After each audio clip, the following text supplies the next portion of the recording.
Another phrase you kind of coin in this book, which I love, is this idea of performancism, which you would define as the idea that there's no distinction between what we do and who we are.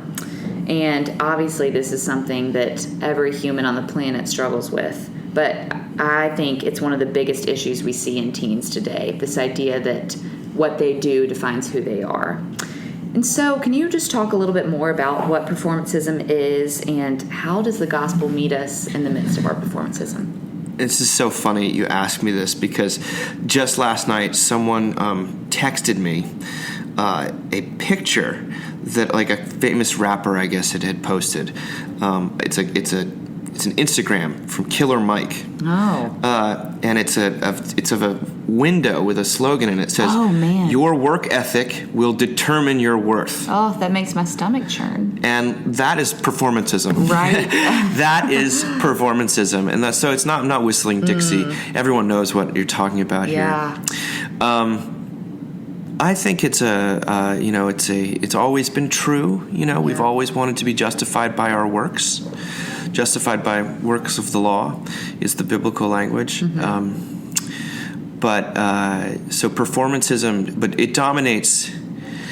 As kids are asked to perform at high levels at younger and younger ages, I think that it actually causes sort of a splitting in young people between who they project to the world and who they actually are. Ooh, yeah. And that is a very lonely place to live, and it's a very pressurized place to live.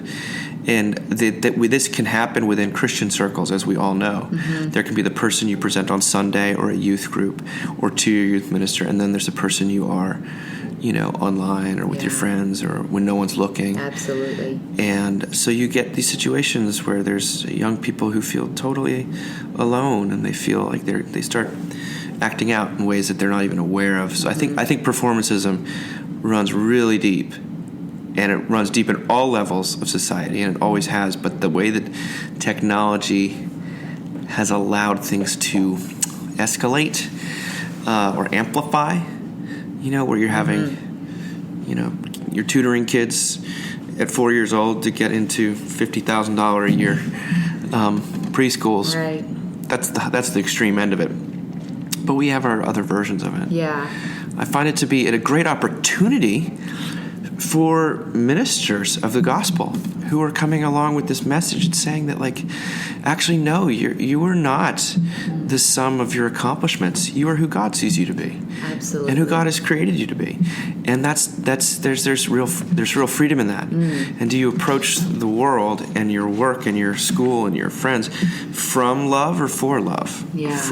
That's an earth-shattering change, and I think youth ministers and anyone working with youth has that sort of mandate's the wrong word, but they have the privilege of being the voice not of more performance, not another performative voice. Exactly. But wouldn't it be great if the church was the one place you went with your shortcomings? Yes. As I think it's meant to be.